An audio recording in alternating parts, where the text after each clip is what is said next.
Hola, ¿cómo están todos? Bueno, los que ya me conocen, soy Rafael Chiriboga, gerente general de Vital, y estamos esta tarde, como lo habíamos planificado, en una conferencia con médicos muy reconocidos del Baptist, como el doctor Jaquín, el doctor Alconde, Gilberto Torres. Eh, Gracias por esta conferencia. Yo creo que es muy importante para nuestros afiliados, sobre todo tener un poco más claro el tema de las secuelas post-COVID y las diferentes vacunas que ya están ahorita siendo aplicadas en el mercado, en Estados Unidos principalmente, que es lo que más nos interesa, y muy poco en nuestros países en América Latina. La efectividad de los mismos, de las vacunas, y ¿por qué no la posibilidad de poder adquirir estas vacunas de alguna forma en los Estados Unidos? Entonces, con eso de ahí le doy paso al doctor Jaquín para esta conferencia. Gracias. Gracias por asistir. Gracias, Rafael. Buenas tardes y bienvenidos a todos. Es un placer estar con ustedes en la tarde de hoy. Soy el doctor Galed Hakim, vicepresidente de Alianzas Internacionales de Salud y Desarrollo de Seguros del Baptist Health International y su moderador en la conferencia de hoy. Lamentablemente, el doctor Rogelio Rivas se encuentra atendiendo una emergencia familiar y no pudo estar con nosotros en esta tarde. Deseo extender un caluroso saludo a nuestros amigos que nos acompañan hoy, en especial a usted, Rafael, por facilitar esta oportunidad para que el Baptist International les pueda brindar las conferencias que escucharán en breve. Antes de presentarles a nuestros conferencistas el día de hoy, me gustaría dedicar unos minutos solamente para hablar un poco sobre quiénes somos en el Baptist Health South Florida. Nuestro sistema comprende aproximadamente 11 hospitales. Digo comprende aproximadamente porque ya pronto próximo estaríamos abriendo el número 12, Dios mediante, a finales del otoño de este año. Tenemos aproximadamente 100 centros ambulatorios que se extienden a través de los condados de Monroe, Miami-Dade, Broward y Palm Beach.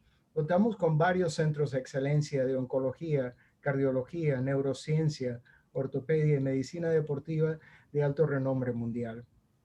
Baptist Health International es uno de los programas internacionales más grandes acá en los Estados Unidos. Atendemos aproximadamente 14,000 pacientes internacionales anualmente. Nos dedicamos a proporcionar servicios personalizados a todos nuestros pacientes internacionales, tales como los servicios telefónicos atendidos por personal multilingüe las 24 horas del día, acceso a coordinadores de habla hispana para una atención mucho más personalizada, coordinación de citas clínicas, pruebas diagnósticas, tratamientos quirúrgicos, en fin, una gama de servicios que pueden obtener a través de nuestro departamento. Coordinación de ambulancias aéreas, servicio de segunda opinión clínica, acceso a aproximadamente más de 4,000 médicos en diferentes especialidades, tecnología médica de última generación, exámenes médicos ejecutivos y de prevención, coordinación de transporte aéreo y terrestre. Además de los servicios hospitalarios con tarifas muy especiales, incluyendo a nuestro hotel Hilton, que está localizado dentro del campus del Baptist. Para continuar esta tarde tengo el gran honor de presentarles al doctor Gilberto Torres Madrid y al doctor Ian del Conde.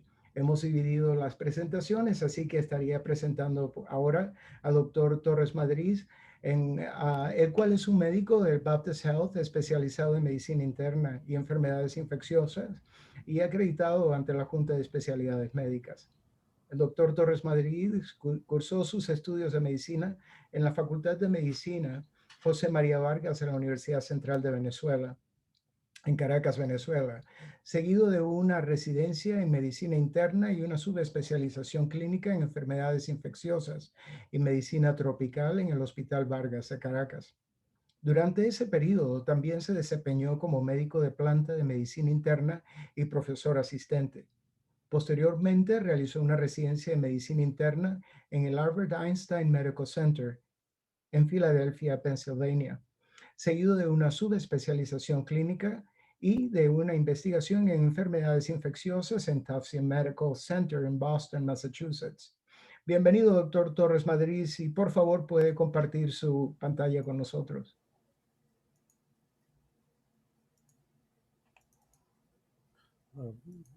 Buenas tardes, muchas gracias por esa presentación. Hoy vamos a hablar del COVID-19 y lo que hemos aprendido en un año de pandemia. Tengo que aclarar que no tengo ningún conflicto de interés, no trabajo para ninguna compañía que produzca, promocione o venda ningún medicamento o ningún tipo de vacuna para el tratamiento del COVID-19. Tengo que aclarar que lo que hablemos hoy puede no ser cierto en el futuro. Esto es un campo que está cambiando día a día, mes a mes. La discusión de hoy va a ser basada en la mejor evidencia disponible a este momento. Si tengo que repetir esta conferencia en 1 o 2 meses, seguramente va a cambiar en algo. ¿Okay? Como bien Joaquín lo expresó, la experiencia que vamos a compartir es la experiencia que hemos tenido manejando pacientes en el sistema de Florida. Ahí están los hospitales y ese bello hospital que están viendo allá es el hospital de Baptist, donde yo estoy trabajando la mayor parte del tiempo, y tenemos cierta experiencia para compartir. Para febrero del febrero 18 hemos egresado más de 10,000 pacientes del sistema de Baptist. Esto es un poco lo que muestra qué tan ocupados estuvimos solamente en el hospital donde yo trabajo, donde en julio tuvimos el mayor pico de casos y el mayor pico de mortalidad, que empezó a aumentar de nuevo en noviembre, diciembre, y ya comienza a bajar. Entonces creo que es una experiencia importante que podemos compartir con ustedes. Y yo he dividido esta plática en 10 lecciones vamos a tratar de ir de la número 1 a las 10. Entiendo de que hay mucho interés en cuanto a la vacuna, porque es la salida de la pandemia, lo vamos a explicar. Y voy a tratar de hacerlo más breve para que dejemos tiempo para la discusión. Aparte tenemos otro presentador que es excelente, al cual yo también quiero escuchar, ¿no? Entonces la primera lección en cuanto a la transmisión: había al principio no sabíamos cómo se transmitía, hubo mucha controversia, que si la transmisión por contacto, la transmisión aérea. Lo que sabemos que se transmite a través de gotitas de saliva. En circunstancias especiales puede haber transmisión aérea, pero no es la mayor importante, y el de contacto tampoco, que es lo que llamamos de fomites, no es tan relevante como pensamos, ¿no? ¿De qué depende esa transmisión? Depende de la carga viral del individuo, qué tan enfermo esté el individuo. Agudamente en los primeros días hay una mayor transmisión. Interesante, este virus se puede transmitir en la fase asintomática. ¿Qué quiere decir asintomático? Antes de que desarrollemos síntomas, y eso ha llevado a hacer una transmisión bastante eficaz. Depende del inóculo, qué cantidad de virus estamos expulsando cuando hablamos, cuando gritamos, cuando cantamos o cuando estornudamos y tosemos, y qué tan cerca están los individuos los unos de los otros. Las precauciones, ¿qué sabemos?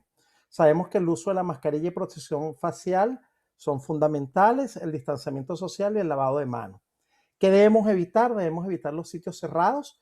Si tenemos que estar en sitios cerrados, debemos usar la mascarilla obligatoriamente. Debemos prestar atención al tipo de ventilación y debemos evitar las aglomeraciones. ¿De dónde viene esto? Esto viene de observación de la pandemia. Hemos visto cómo se ha modificado. Hay un ejemplo que pasó en Canadá, donde se abrió un gimnasio, y donde las bicicletas de spinning se separaban 2 metros entre bicicletas, se hacían examen de salud antes, una limpieza entre clases, y por eso usaban la mascarilla antes y después de la clase, y las clases fueron 50% de capacidad. Hubo un brote que llegó a un total de 74 casos, 48 casos por exposición primaria y 26 casos secundarios. Esto nos dice que de estar en sitios cerrados con mucha gente a lo mejor no es buena idea. Si la gente está respirando aceleradamente porque está haciendo ejercicio, a lo mejor la cantidad de virus que se expulsa es mucho mayor, y el tiempo de estar encerrado en un sitio que a lo mejor no tenía la ventilación adecuada. Otro ejemplo que traigo es en un restaurante en Corea, por el flujo de tipo de ventilación, donde en un sitio cerrado con ventilación inadecuada y siguiendo el diafragma de flujo hubo casos cuando Por eso que hablamos que en circunstancias especiales la transmisión por aérea puede ser relevante. Otro caso es un caso que está reportado en la literatura en un restaurante en China. El caso número 1 fue capaz de infectar a toda la gente que estaba en la mesa. Dependiendo del tipo de circulación, se infectaron los que están en B en el lado de atrás, pero no con la forma como estaba circulando el aire, no hubo casos en E o F. Entonces, por eso prestamos atención un poco de cómo es el sistema de ventilación. Otro ejemplo también muy bien documentado fue el centro de llamadas de Corea, que estaba en el piso 17 y donde básicamente los trabajadores están uno pegados al lado del otro atendiendo llamadas durante mucho tiempo y hubo un gran brote. Interesantemente, casi no hubo casos en el resto del edificio, sin embargo, a pesar de que la gente estaba utilizando el ascensor, y hubo otros casos por la circulación del aire acondicionado en el otro extremo, pero la mayor transmisión son estos casos azules. Entonces, el uso de mascarillas, inicialmente había una controversia de que no eran útiles, de que te daban falso sentido de protección, que deberíamos preservar para el personal médico, que era un sinsentido, pero nuestros colegas y el público en general en Asia pensaron diferente. Después nos dimos cuenta de que la protección era importante, que cualquier protección es mejor que nada, que las mascarillas quirúrgicas probablemente son las mejores. La N95 realmente no se requieren en el público, sino solamente para el personal de salud que va a realizar, que va a estar expuesto porque están haciendo procedimientos. Y lo interesante es que la mascarilla funciona en los dos sentidos, no solamente previenen la transmisión, sino que protege al que está usando la mascarilla. Entonces entendemos que si todo el uso de la mascarilla es universal, al final los casos empiezan a declinar y que no debe haber controversia. Hubo controversia en los Estados Unidos, una controversia política en cuanto al uso de la mascarilla y los derechos, pues realmente eso se debe dejar de lado. Los virus no son políticos. Y el efecto de la mascarilla tiene otro efecto fundamental en otros virus respiratorios. Estos son casos en el hemisferio sur reportaron los casos de influenza. Cada barrita de color es un año de influenza y la roja es el 2020, donde con el uso de la mascarilla casi no hubo caso. Eso también lo vimos en el hemisferio norte. Esto se ha visto en Chile, en Australia, en Estados Unidos. O sea que el uso de las mascarillas y ustedes pueden ver la línea completa en cada una de estas gráficas, es que casi no hubo casos y los otros son los años anteriores. Entonces, la mascarilla funciona no solamente para protegernos de COVID, sino también para protegernos de otras enfermedades respiratorias, y para eso no debería haber ningún tipo de controversia. Las mascarillas no son deleterias para la salud de nadie, y toda esa controversia de que se acumula CO2 o que te alteran la flora han sido debatidas en estudios clínicos, y y yo se los podemos decir que nosotros usamos mascarilla en el hospital todo el tiempo, y o sea, es una forma de protegernos. Otra cosa es importante entender el concepto, lo que aquí en inglés se le dice super spreader. La traducción que conseguí fue super dispersion, que son estos eventos multitudinarios que deberíamos evitar, o sea, como son los bares, que pueden ser que un caso en un sitio cerrado con muchos clientes y muchas horas puede llevar no solamente a casos dentro del bar, sino casos también en la familia y en la comunidad. Igual también esto fue una boda, el doble wedding. En cierto caso, la idea es que debemos ser inteligentes, y este gráfico que les estoy agregando acá es un poco de ver cómo se mide el riesgo, ¿no? Acá tienen, este es el riesgo de transmisión, y aquí abajo cuáles son las actividades. Entonces, estar en la casa con el grupo familiar de uno sin reunirse con otro grupo de familiares posiblemente es el riesgo más bajo.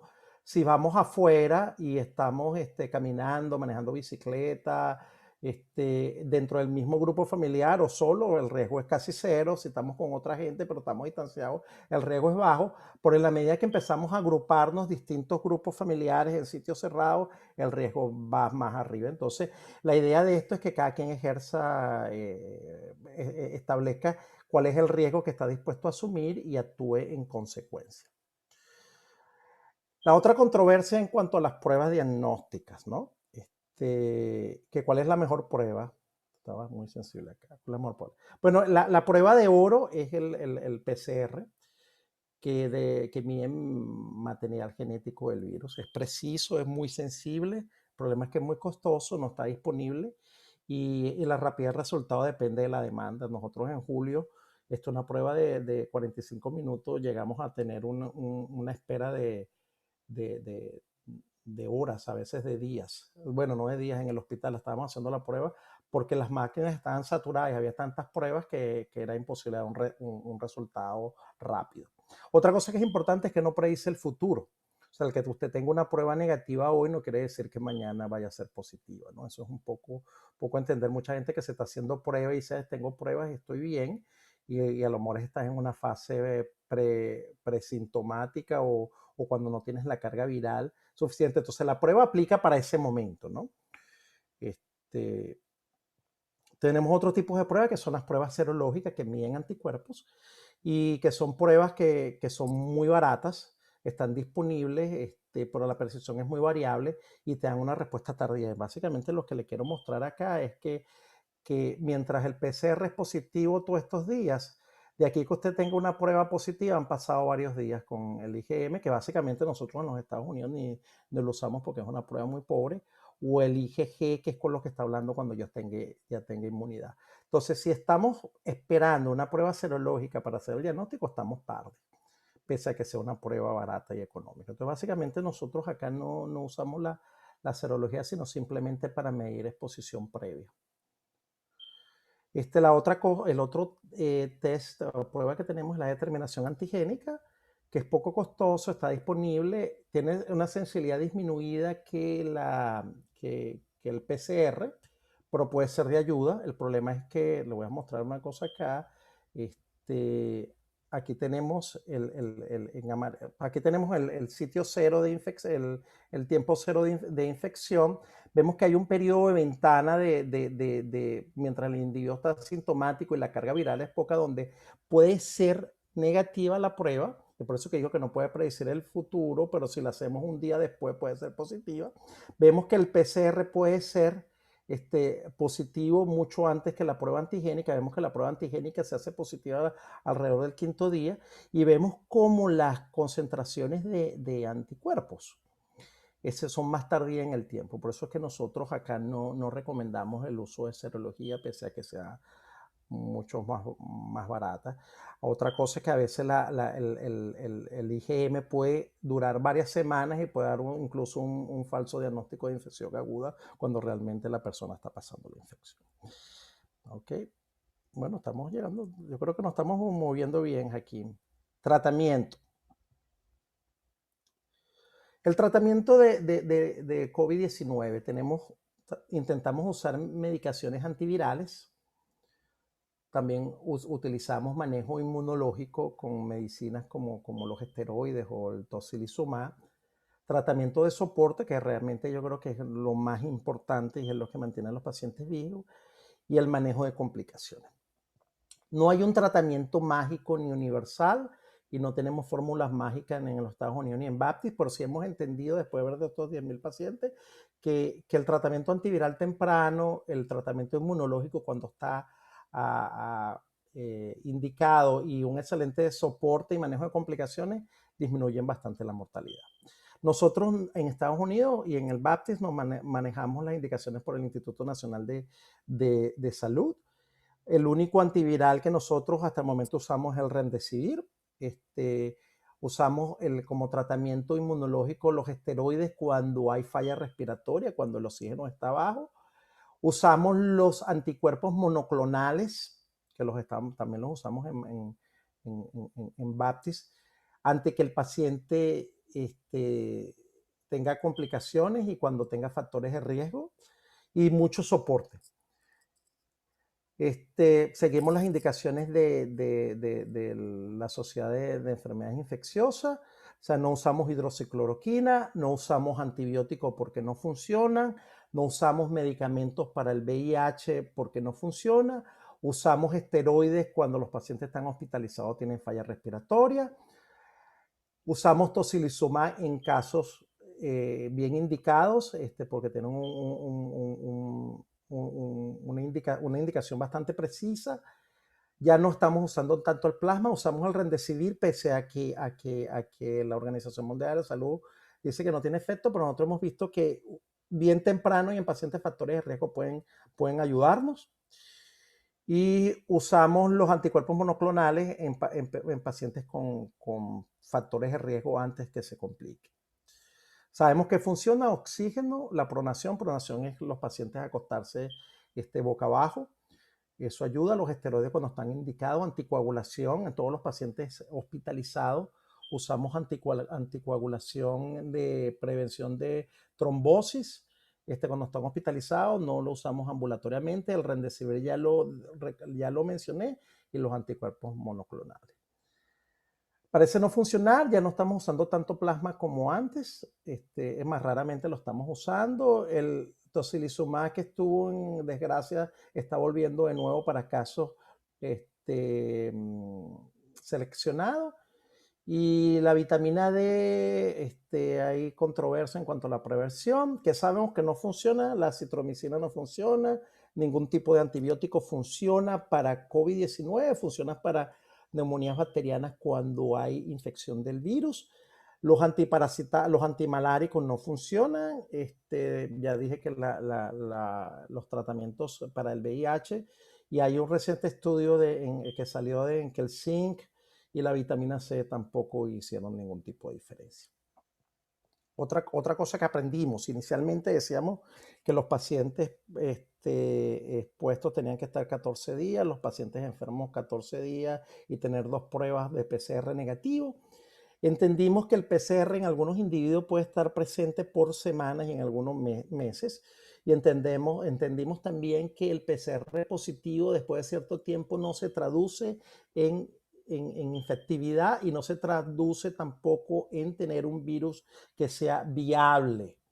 Entonces, entendemos que después de 10 días, mejoría de los síntomas y sin fiebre por 24 horas, la mayoría de las personas no son infecciosas y pueden salir del aislamiento, ¿verdad? Sin necesidad de ser una prueba o 2 pruebas negativas como se hacían otros. Eso en los pacientes con enfermedad muy severa que están en la terapia intensiva o que son inmunosuprimidos, nosotros extendemos ese aislamiento por 20 días. Aislamiento se aplica cuando una persona está enferma, y la idea del aislamiento es evitar que se contagien otros. Cuarentena, por el otro lado, es cuando una persona está expuesta, pero no necesariamente se ha enfermado. ¿Okay? Entonces, la cuarentena, en muchos sitios hablan de 14 días, ya eso lo hemos disminuido de 7 a 10 días. Se habla de 7 días con una prueba negativa, 10 días sin prueba. Que el sujeto el individuo puede salir de la cuarentena, y sin embargo se le recomienda que por los 4 días sucesivos, después que salgan acá, estén atentos. ¿Y por qué entendemos esto? Porque la mayoría de las personas, el 80%, desarrolla síntomas después de 5 días. O sea, si yo está en el día 10 y no se ha enfermado, es muy poco probable que se vaya a enfermar. Aclaro una cosa: usted está en aislamiento, está en cuarentena, ¿verdad? Y se enferma, entonces ya pasa de cuarentena a aislamiento y empieza a contar los días después que desarrolló los síntomas. Reinfección, inicialmente no sabíamos mucho de reinfección. Empezamos a ver que ha habido casos de reinfección. Recuerden que esto es una enfermedad nueva. Inicialmente no veíamos mucho, ahora estamos viendo un poco más. ¿A qué se debe eso?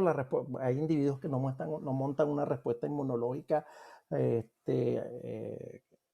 buena o deficiente. Otra cosa es que hemos estado viendo que después de 3 meses los anticuerpos bajan. Después de 6 meses incluso el nivel pudiera no ser protectores. Estamos viendo diferentes variantes que pueden estar contribuyendo. Todavía no tenemos diferentes cepas, pero debemos estar atentos. Y hay otras preguntas que hablamos, bueno, eres inmune, pero entonces a lo mejor lo puedes transmitir, eso todavía no lo sabemos, pareciera que no. Pero se piensa que a lo mejor si usted está inmune, usted no se enferma, pero lo puede transmitir por cierto tiempo, eso no se sabe bien. Y bueno, una cosa que nos preocupa a los investigadores es que si realmente hay tanta reinfección, es posible establecer una inmunidad de rebaño. Son preguntas que todavía no tenemos la respuesta. Control epidemiológico. La idea es que debemos aprender a vivir con COVID. ¿Okay? O sea, esos intentos de, a lo mejor de cerrar y paralizar el país y quebrar el país con la economía son muy dañinos. La idea es que los casos se vayan presentando poquito a poco en la medida de que no se sobrepase la capacidad del sistema de salud.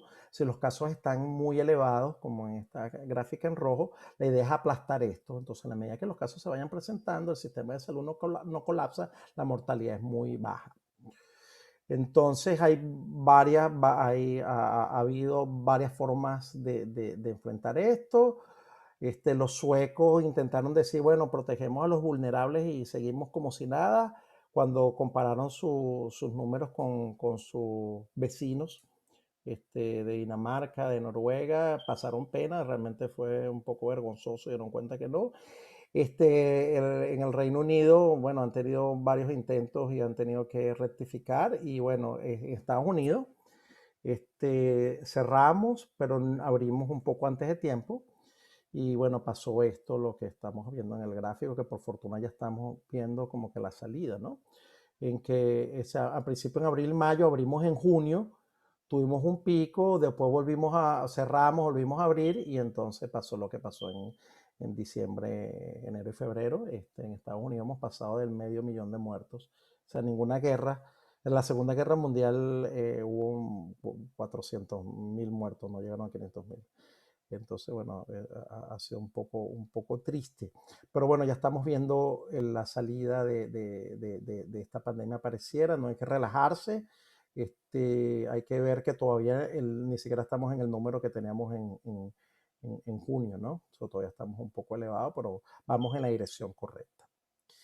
Y llegamos a la vacunación de último, pero la vacunación pareciera ser la luz al final del túnel y esto es un modelo del virus. Y entonces lo que yo le quería mostrar es que el virus tiene muchos tipos de partículas y de proteínas.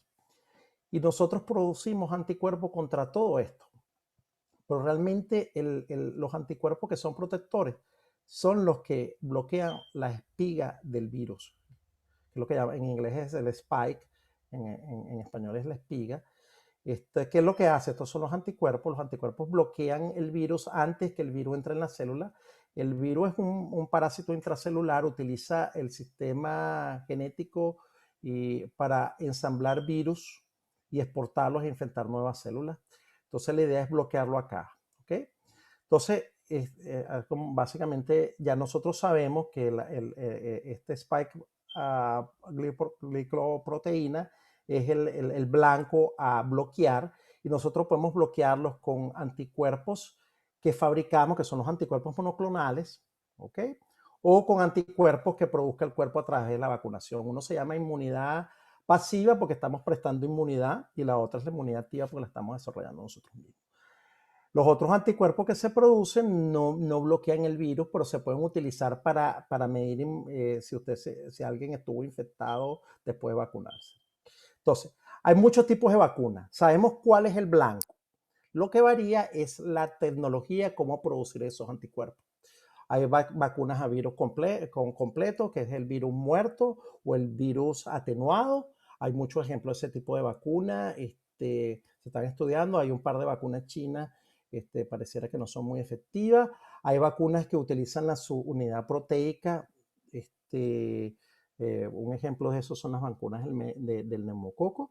Hay vacunas que utilizan un vector viral como un caballito de Troya, agarran un virus que no es patogénico y le pegan las proteínas de la espiga y el sistema inmunológico produce los anticuerpos.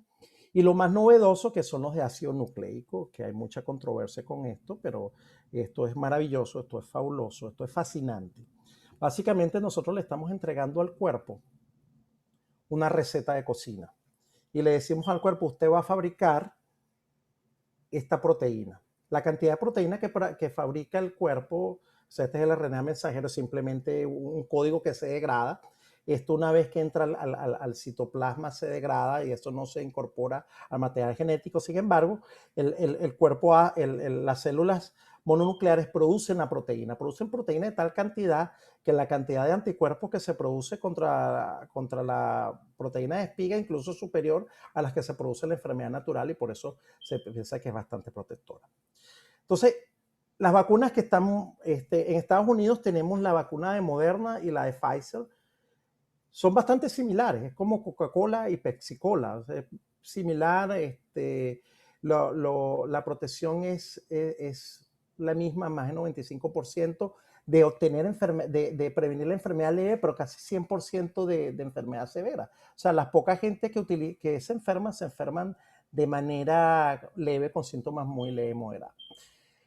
Otra diferencia es que la vacuna de Pfizer, las dos dosis son cada 3 semanas, 3 semanas de diferencia, y la de Moderna son 2 semanas de diferencia. Problemas con estas vacunas, son muy costosas y requieren una refrigeración, unos refrigeradores especiales que mantengan las vacunas por debajo del nivel de congelación. Tenemos otros 2 tipos de vacunas que son las vacunas de vectores virales que utilizan el adenovirus. El adenovirus es un virus que produce un virus que produce el resfriado común, la gripe, se modifica, no es patogénico, no le va a producir infecciones, pero tiene pegada la proteína. Entonces, la proteína del virus del SARS-CoV-2. Entonces, estos 2 tipos de vacunas, o sea, la de AstraZeneca utiliza un adenovirus de simio, la Gamaleya o Sputnik 5 utiliza 2 tipos de vectores de adenovirus diferentes y por eso que se piensa la diferencia en cuanto a la efectividad. La ventaja son más económicas y se pueden mantener en un refrigerador normal. Entonces, eso las hace muy atractivas para usarlas en el tercer mundo y en áreas rurales. Aquí está otra comparación. Hay una tercera vacuna, la Johnson & Johnson, que va a estar disponible prontamente. Es una de las ventajas que tiene, a diferencia de la de Pfizer, Moderna y AstraZeneca, es que es una sola dosis. La protección es 66%, pero de tener la enfermedad, 66%, pero casi un 100% de enfermedad severa. O sea, los pacientes que tuvieron la enfermedad del virus fue bastante leve y moderado y nadie tuvo casos severos. Es muy atractiva porque es una sola dosis. Y pronto la tendremos disponible. Hay otros tipos de vacunas de las cuales no quiero hablar por cuestión de tiempo, pero también son prometedoras. Esta fue la gráfica que básicamente le dio la aprobación a la vacuna de Pfizer, y es que después de 2 dosis, esto es una curva de sobrevida donde todos estos punticos son casos de virus, y básicamente después de 2 dosis con la vacuna de Pfizer, la vacuna se aplana y esto es fascinante. Esto pocas veces se ve una efectividad tan elevada de 95%, y la vacuna de Moderna también mostró la misma efectividad. La diferencia es que una es a las 4 semanas, pero ya después de 2 semanas de tener las 2 dosis, la protección es casi al 100%. En Baptist hemos vacunado más de 30,000 sujetos, incluyendo trabajadores de salud y miembros vulnerables de la comunidad. Una vacuna bastante segura, pocos efectos colaterales, que los podemos después discutir en la sesión de preguntas. Y aquí solamente viendo en el mundo, esto es para hoy es 25 de febrero, sean más de 200 millones de dosis de vacuna. Esto demuestra realmente de que la vacuna es segura y que es la forma de salir de esta pandemia. Esto es un mapa de las vacunas. Israel, el hemisferio del norte, Inglaterra, Estados Unidos por lo menos llevan la batalla. Sudamérica y África están muy mal. Hay que entender que si no tenemos un esfuerzo global de vacunar en todos lados, así erradiquemos acá en Estados Unidos, en el primer mundo, vamos a seguir teniendo brotes de casos. O sea, esto tiene que ser un efecto eh, de todos. ¿Okay? Bueno, este es mi equipo, que no solamente por atender tantos pacientes no lo puede hacer un solo médico. Y bueno, así concluye mi presentación. Creo que me extendí un poquito de tiempo, pero bueno, traté de cubrir lo más que pude. Gracias, doctor Torres Madrid. Fue una presentación bastante completa y valió la pena tomar estos minutos extra. Quiero recordarles a todos que por favor sometan sus preguntas a través del icon de Q&A que se encuentra en la parte central inferior de sus pantallas, de manera que podamos responder prontamente a ellas al final de la sesión. Hagan sus preguntas lo más breve posible, de manera que podamos llegar al grano de la esencia de su pregunta. Ahora tengo el honor de presentarles al Dr. Ian Del Conde. El Dr. Ian Del Conde es especialista en medicina vascular y director del programa de medicina vascular del Miami Cardiac and Vascular Institute. Posee una certificación de la Junta de Especialidades Médicas en Medicina Interna, Cardiología, Medicina Vascular e Interpretación Vascular. Se graduó de la Universidad de La Salle en distinción de summa cum laude y cursó el internado y la residencia en medicina interna en Brigham and Women's Hospital en the Faculty of Medicine en Harvard, Boston, Massachusetts. Seguidamente realizó una subespecialización en cardiología y medicina vascular en la Facultad de Medicina de Mount Sinai en New York. El doctor Ian Del Conde, siempre ha sido usted bienvenido. Gracias por aceptar nuestra invitación. El piso es suyo.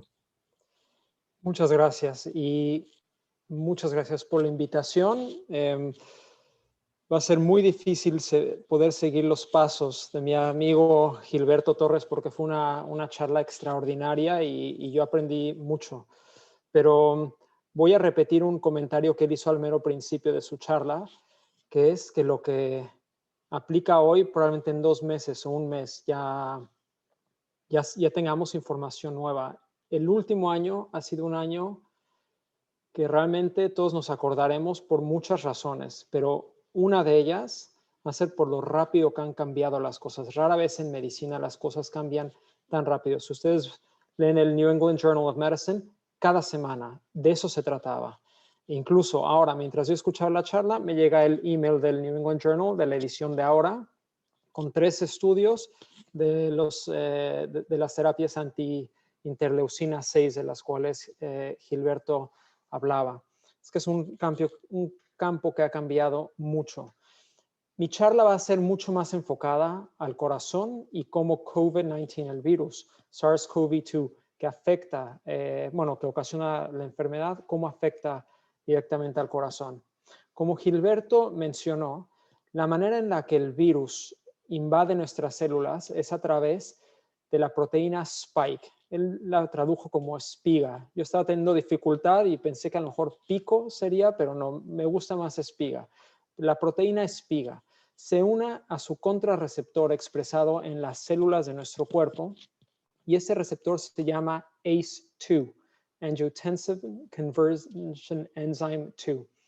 Y este receptor está expresado en muchas partes y en muchos órganos del cuerpo, y eso explica la cantidad de manifestaciones tan distintas que puede tener este virus, lo cual lo ha hecho una enfermedad muy única. Hay gente que es completamente asintomática, gente que presenta con síntomas neurológicos, cardíacos, pulmonares, sistémicos, etc. Mucho tiene que ver con la expresión de este receptor, ACE2. Una vez que entra a la célula, el virus se replica y ocasiona el daño. Y es por eso que la proteína Spike ha sido un blanco perfecto para las terapias de vacunación de las cuales Gilberto mencionó. Una de las primeras controversias que surgieron, esto es en marzo, parecería que fue hace poco, pero no, es que fue hace mucho. Marzo de 2020 es como hace un siglo, esto es algo histórico.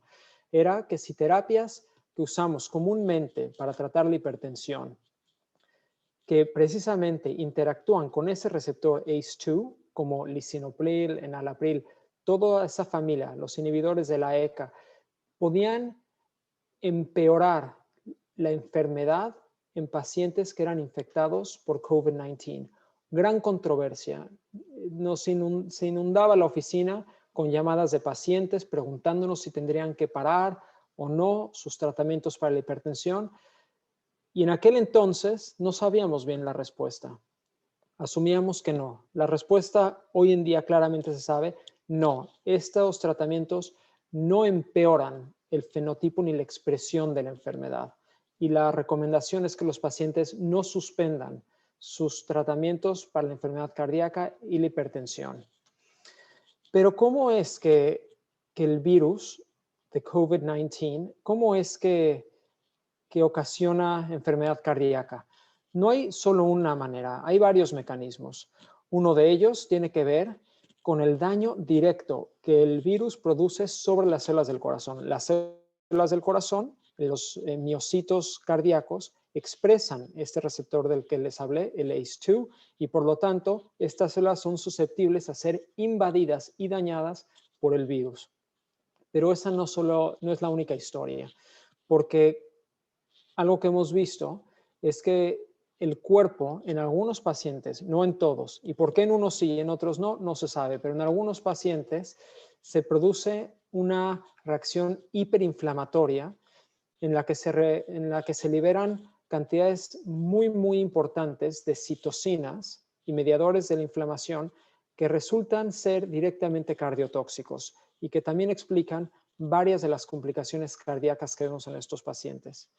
Y también, por supuesto, en pacientes que tienen falla respiratoria directamente por el daño del virus sobre los pulmones, eso en sí también produce consecuencias cardíacas. Y lo que vemos es, a nivel clínico, evidencia de daño miocárdico, típicamente con elevaciones de marcadores como troponinas. Vemos arritmias, lo cual frecuentemente son causas de muerte en estos pacientes. Vemos síndromes coronarios agudos. Hoy mismo, un año, después de que comenzó toda esta historia, hoy, un año más tarde, vimos un paciente con trombosis coronaria sin enfermedad aterosclerótica. Era un paciente que lleva una semana con COVID-19. Se produce un efecto de coagulación, trombosis, daño endotelial en las coronarias y un infarto. Y por último, al haber un efecto directamente sobre los miocitos cardíacos, pues hemos visto muchos casos de insuficiencia cardíaca fulminante, de miocarditis fulminante, lo cual puede ser frecuentemente es letal. Desde muy temprano en esta pandemia se vio, de hecho los primeros datos salieron de China, pero fueron confirmados en muchos otros países, se vio que los pacientes que están en riesgo más alto para tener complicaciones y morirse de COVID-19, claramente son los pacientes mayores, los que tienen la mayor edad. Y esto lo vemos en el gráfico a la izquierda. Hay una correlación muy directa entre la edad y la probabilidad de muerte. Es por eso que en las campañas de vacunación se ha dado prioridad a la gente mayor. Pero también vimos que la gente que tenía antecedentes cardiovasculares como hipertensión, aterosclerosis, infartos previos, diabetes, también eran las personas que predominantemente tenían resultados negativos al infectarse con COVID-19. ¿Cuáles son las presentaciones cardíacas que vemos en pacientes que ya tienen la enfermedad de COVID-19? Bueno, la presentación más típica que se ve en el hospital es la presentación pulmonar. Infiltrados pulmonares con falla respiratoria, niveles bajos de oxígeno, pero también vemos esta presentación cardíaca. Lo que más comúnmente vemos es miocarditis, y la miocarditis puede variar desde una presentación asintomática, donde simplemente detectamos niveles elevados de troponinas, hasta casos fulminantes de falla cardíaca en los que poco se puede hacer y estos pacientes típicamente se mueren. No hay mucho que se pueda hacer. Voy a hablar un poco más de eso, pero ese es el mensaje predominante. También hay pacientes como el que les conté de hoy, que vimos hoy, pacientes que presentan con trombosis coronaria y síndromes coronarios agudos. Hay pacientes que presentan con arritmias. Y estos son, pues, todos los mecanismos de los que ya hablé. ¿Cómo es que el virus afecta al corazón? Pues está aquí. Hay muchas maneras. Y eso es con lo que hemos estado lidiando en el último año. Lo que hemos visto es que las troponinas son un buen marcador de riesgo. Las troponinas elevadas predicen que el paciente está en mayor riesgo de morir de COVID-19. Y lo que hemos visto es que las troponinas típicamente se empiezan a elevar después de 2 semanas de la infección. Y aquí es cuando nos preocupamos. Cuando vemos troponinas elevadas, como a los 10 o 14 días después de que la persona ha contraído la infección. Y mientras más altas van las troponinas, es mayor el daño miocárdico, lo cual refleja una severidad de la infección y los pacientes tienen una sobrevivencia mucho peor. Esto ya hablé, así es que me lo saltaré. Han habido varios protocolos que se han instituido. Este es uno que se desarrolló en Boston, en el que básicamente son muy agresivos en este hospital, en el que a todo paciente que se admite se empiezan a mandar marcadores de daño miocárdico y se siguen mandando estos marcadores para ver en qué punto empieza a haber la inflexión. Me parece que estos son protocolos que se generaron temprano en la pandemia y han cambiado un poco, pero lo que no ha cambiado es el hecho de que las troponinas altas predicen una menor sobrevida en estos pacientes. Me saltaré esto. Bueno, de hecho no me lo saltaré, porque esto es importante. Algo que hemos visto y que ha sido, bueno, a nivel mundial ha sido una de las cosas más frustrantes, es cuando un paciente, que pueden ser pacientes jóvenes, no tienen que ser pacientes mayores, pacientes jóvenes presentan con COVID-19 un cuadro pulmonar, insuficiencia respiratoria, parece que van mejorando y a las 2 o 3 semanas, justo cuando ya a lo mejor pueden salir de la terapia intensiva o pasar a un cuarto normal, de repente desarrollan falla cardíaca fulminante. Estos son los pacientes que tienen miocarditis. Se cree que es por daño directo del virus sobre las células cardíacas. Y lo que instituimos a nivel nacional fue unos equipos de shock, un shock team le llamamos, para tratar de salvar a estos pacientes, ponerlos con soporte hemodinámico rápidamente. Muchas veces eso incluye un dispositivo que se llama Impella, que es como un catéter que va directamente al corazón y es una bomba centrífuga que puede aumentar el gasto cardíaco, lo puede aumentar a unos 3-4 litros por minuto, y esto nos ayuda a soportar y a mantener a los pacientes vivos y más estables hasta que su propia enfermedad resuelva. Pero como dije, cuando vemos eso, cuando vemos que los pacientes necesitan ser empezados en ECMO, la sobrevivencia es muy, muy, muy baja. No queremos llegar a eso. Es que por eso sigue siendo la prevención y los tratamientos que Gilberto mencionó. Al principio de la pandemia había mucho comentario acerca de la hidroxicloroquina y esto era importante desde el punto de vista cardíaco porque aumenta el segmento QT y eso da origen a arritmias. Un estudio que se hizo en Brasil de hidroxicloroquina, de hecho, fue suspendido después de que hubieron varios casos de arritmias letales ventriculares. En Baptist, cuando se seguía usando hidroxicloroquina porque no se sabía que no había un efecto benéfico, tuvimos que desarrollar protocolos rápidamente. Por eso les digo, lo que ha sido este último año en tener que reinventar protocolos clínicos y la manera de ver pacientes ha sido algo realmente sin paralelo. Todo esto lo desarrollamos en Baptist, pero bueno, el punto es, esto ya no sirve porque ya no usamos hidroxicloroquina y bueno, nadie lo tendría que estar usando a nivel mundial ahora mismo. Cambió también la manera en la que tratábamos pacientes que tenían infarto agudo del miocardio. Normalmente estos pacientes se tratarían con una intervención coronaria percutánea primaria. Esto es, llegan a urgencias y inmediatamente se van a la sala de cateterismo, pero sobre todo al principio de la pandemia teníamos que proteger al personal. No había suficiente equipo para proteger y cambiamos los protocolos y empezamos a hacer algo que no hacíamos hace mucho tiempo, que es usar trombolisis sistémica.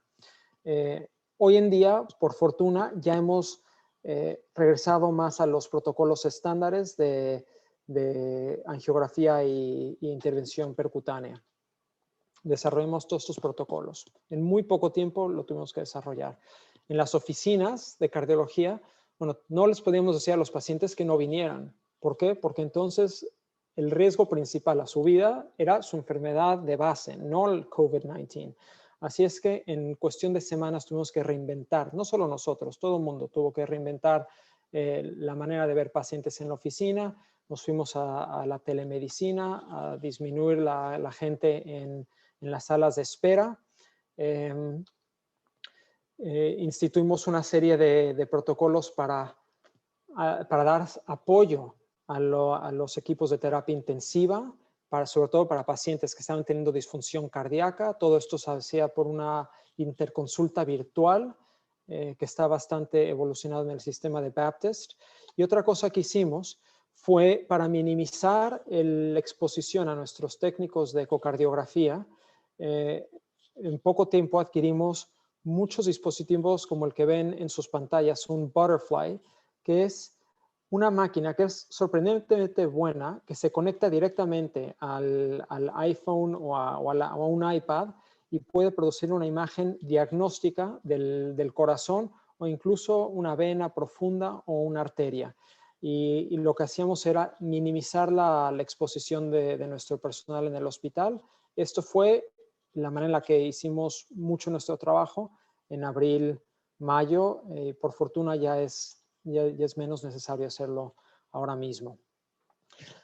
Conforme ha ido cambiando la enfermedad y la manera en la que como instituciones de salud hemos lidiado con la enfermedad y con los pacientes, lo que ahora estamos viendo mucho son los síntomas residuales cardíacos en pacientes que contrajeron COVID-19. Y Gilberto mostró las gráficas de cómo hubo un primer pico, un segundo pico en julio, agosto y ahora un tercer pico en diciembre, enero. Bueno, es muy curioso porque un mes más tarde de esos picos vemos nuestros propios picos de pacientes que sobrevivieron COVID-19 evidentemente, pero que llegan con síntomas. Y los síntomas más comunes que hemos visto, y muchos ha escrito, pero le estoy dando la experiencia real que hemos tenido, son gente que previamente eran perfectamente sanos, y esto es gente joven o previamente joven, sana, sin ningún problema, con palpitaciones persistentes. Hacemos muchos estudios de monitoreo cardíaco y lo curioso es que rara vez encontramos arritmias, pero palpitaciones es un síntoma muy común que tienen. Falta de aire que no se puede explicar. Hacemos estudios exhaustivos, resonancias magnéticas, cardíacas, ecocardiografía, pruebas de función respiratoria, imagen pulmonar, pruebas de esfuerzo, etcétera. Y los pacientes tienen falta de aire muy importante, no pueden hacer las actividades físicas que solían hacer, pero no encontramos medidas objetivas que expliquen esto. Muy interesante, sigue siendo un tema de investigación. Algo que también ha sido muy interesante es gente que llega con taquicardia inapropiada o bradicardia inapropiada. Gente que tuvo COVID y en reposo tienen un pulso de 100, 110. Eso no es normal. Y hacemos todas las pruebas y no encontramos ningún mecanismo obvio.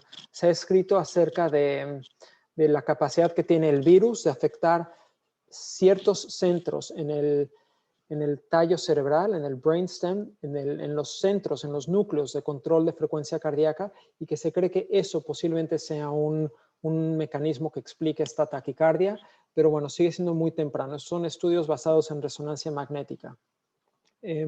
Algo que también se ha visto son casos de muerte súbita, cardíaca inesperada, en gente que había tenido COVID, incluso con síntomas menores, se habían mejorado, se sentían mejor, van a correr, hacer ejercicio y tienen muerte súbita. Se cree que son arritmias ventriculares y como se sabe por varios estudios que muchos pacientes con COVID-19 de hecho tienen miocarditis, aunque sea subclínica, sin dolor de pecho, pero tienen miocarditis, una recomendación que hemos hecho es a cualquier paciente que siga presentando síntomas de palpitaciones, falta de aire, etcétera, les pedimos que no hagan ejercicio extremo o deporte competitivo en los primeros 3 meses post-COVID. Tenemos un cardiólogo especialista en deportes, Eli Friedman, que ha estado muy involucrado con los atletas profesionales en Miami, porque claro, también hubo varios casos de atletas que se infectaron. Les fue bien en términos generales, pero la pregunta es, ¿pueden regresar a entrenar con seguridad? ¿Sí o no? Es que se han desarrollado una serie de protocolos para eso. Y con eso voy a acabar mi charla. Estas son los datos para contactar a Baptist International y contestar cualquier pregunta que tengan. Muchas gracias. Un millón de gracias, doctor Ian del Conde, por su presentación. Ahora vamos a continuar. Tenemos unos cuantos minutos para responder algunas de las preguntas que nos han suministrado los que han participado hoy. Una de las preguntas viene de Nicaragua y él pregunta, ¿cree usted que la pandemia vaya a desaparecer totalmente o que el virus vino aquí a quedarse? El doctor Marvin Salgado Pérez, neurocirujano de Nicaragua. Bueno, mira, la historia de la humanidad está ligada a la historia de las pandemias y esta no es la primera pandemia ni va a ser la última y sabemos que hay una salida de esto. Posiblemente una forma de cortarla es con la vacunación, pero sí pensamos que de esto vamos a salir y eventualmente pudieran haber brotes de nuevas variantes, pero no hay duda de que vamos a salir de esto. Uh-huh. En pacientes que son asintomáticos, ¿pueden ellos también transmitir la enfermedad o tienen que tener una carga viral a su máximo potencial? Los pacientes asintomáticos pueden transmitir la enfermedad y por eso hace este virus formidable en su mecanismo de transmisión. Por eso es que es tan infeccioso. Se empieza a transmitir antes que las personas den síntomas. Muy bien. ¿Y cuál es su opinión sobre la ivermectina como medicamento preventivo o tratamiento del virus? Eso no ha habido ningún solo estudio serio que haya demostrado de que es efectivo. El 80% de los pacientes mejoran sin ningún tipo de estudio. Hasta el momento no hemos tenido una data convincente. En el Baptist, los de farmacia analizamos para ver si lo ponemos en el protocolo. Las concentraciones que se dieron en laboratorio de la ivermectina para inhibir el virus son concentraciones que no se alcanzan con las dosis normales y pueden ser neurotóxicas. No lo recomendamos y no lo usamos.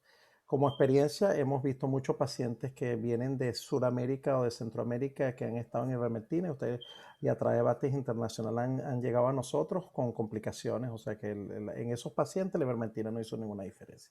Muy bien. Aquí hay una pregunta un poco compleja, pero a ver si podemos analizarla. Similar a lo que sucede con el uso de corticosteroides en pacientes con Jerovich y en HIV, ¿existe algún valor de la PAFI para determinar el uso de dexametasona en la infección por SARS-CoV-2? Bueno, la única indicación de usar esteroides son los pacientes con hipoxemia. Realmente no se deberá usar en pacientes que no tienen falla respiratoria o no tienen en que la saturación de oxígeno no se ha disminuido. Usarlo pudiera incluso ser perjudicial en el sentido de que a lo mejor estamos afectando la respuesta inmunológica. Hay una pregunta sobre vitamina D como medida de prevención. ¿Qué opina usted acerca de esto? Bueno, no hemos encontrado ningún estudio serio, poderoso, en que diga que la vitamina D es protectora. Sí sabemos que si los pacientes están encerrados en su casa con menos exposición solar, los niveles de vitamina D pudieran disminuir y entonces en esos casos se pudieran suplementar por la falta de exposición solar. Muy bien. Y una vez inoculada la vacuna en el individuo, ¿cuándo empieza a funcionar? 2 semanas después de Dos la semanas primera después de dosis. la inoculación. 2 semanas la primera dosis, pero la protección máxima es 2 semanas después de la segunda dosis, cuando se alcanza el 95% de efectividad. ¿Y cuánto duraría la inmunidad después de la vacuna? Bueno, recuérdense que los ensayos de vacunas se empezaron en agosto, ¿verdad? O sea, hemos visto que pacientes que los primeros que recibieron las vacunas han tenido niveles de anticuerpos hasta de 9 meses. ¿Qué va a pasar después de allá? Solo el tiempo lo dirá. Dice, mi esposo tuvo COVID y estuvo en la clínica con neumonía por 13 días. Esto fue en octubre y a la fecha él tiene 2 pulmones con manchas. ¿En algún momento se recuperará el pulmón de esta afección?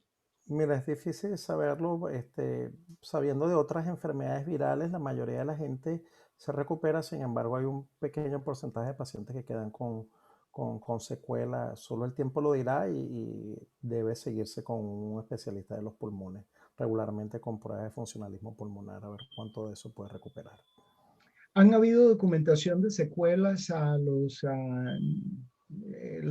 recién nacidos que han sido nacidos por madres que han sufrido de COVID y han sido entubadas? Mira, realmente no tengo experiencia con niños con pediátricos. Yo veo pacientes mayores de 18 años, realmente no tengo información al respecto.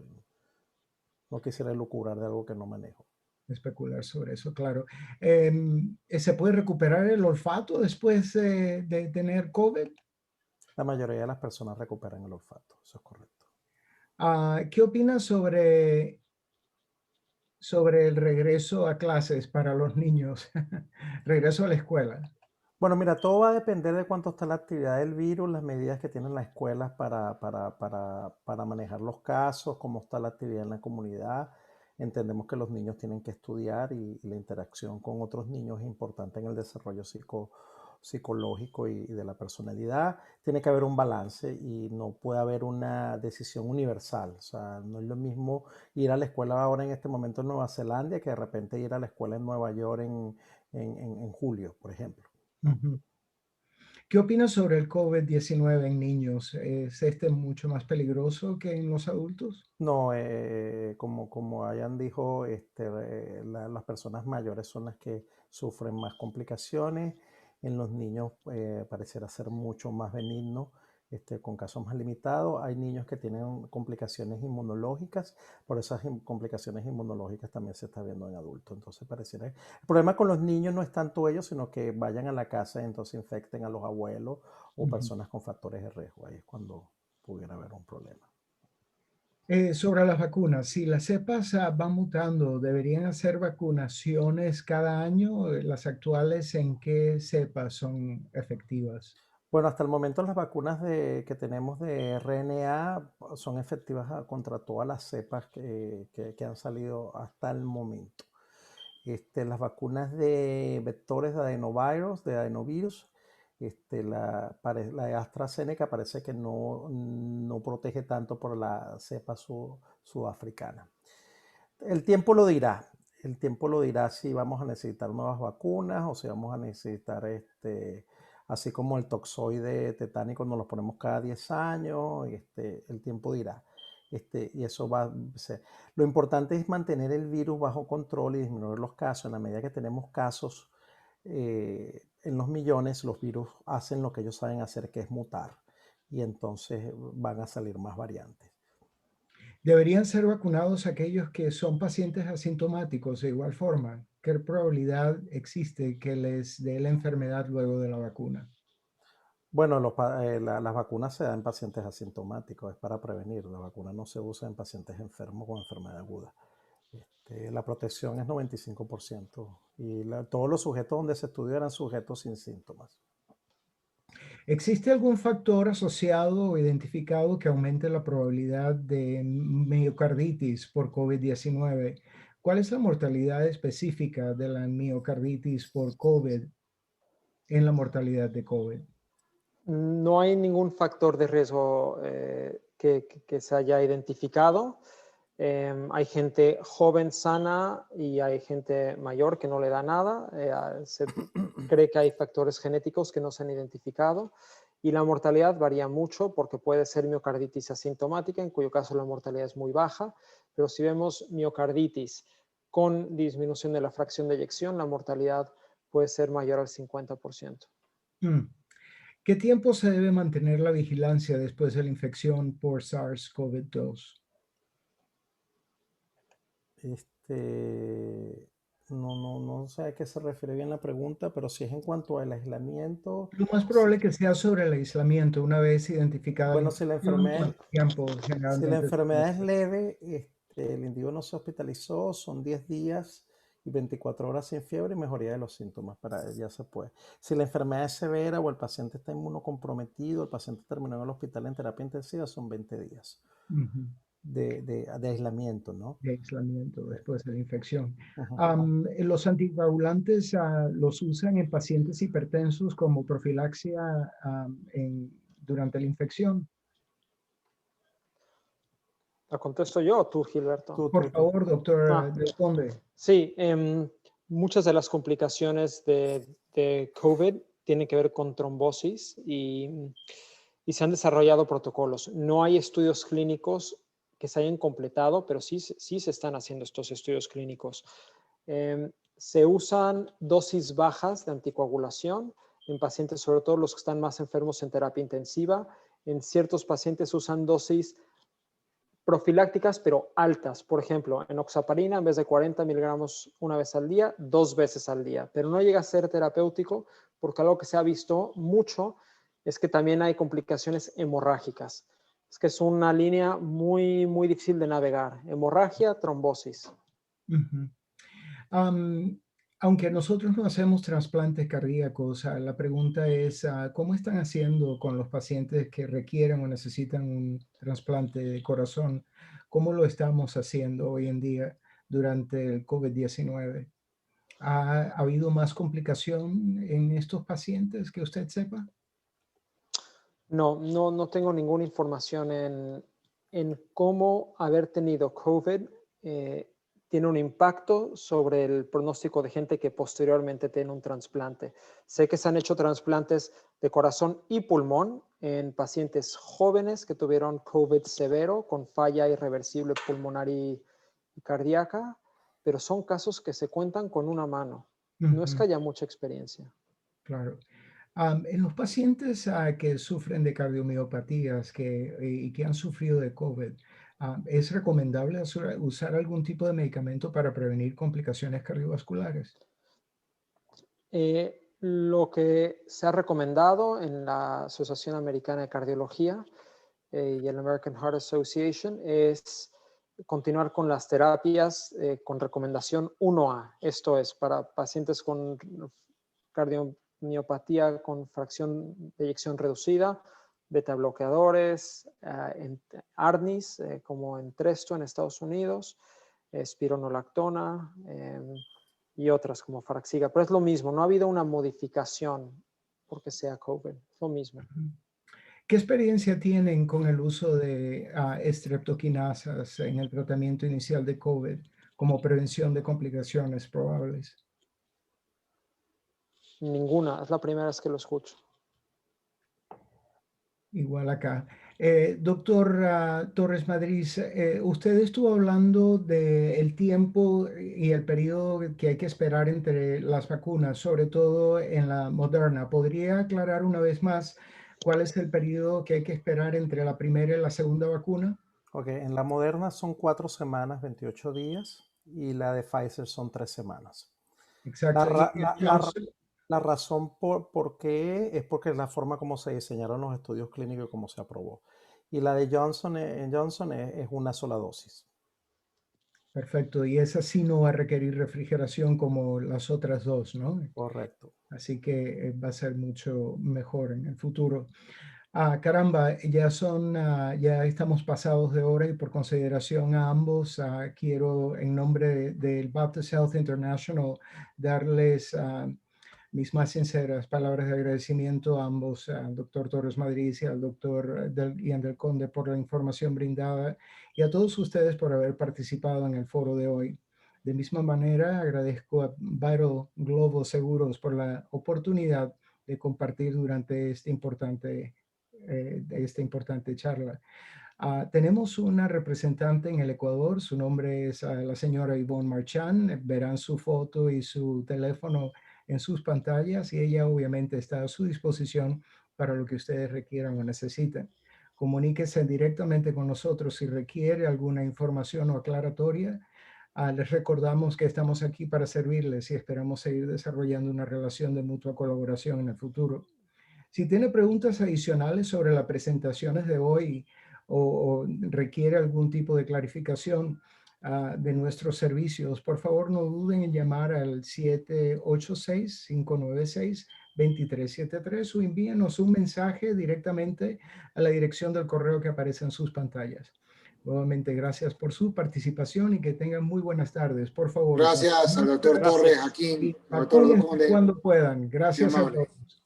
Gracias. Bueno, gracias. Excelente presentación. La primera.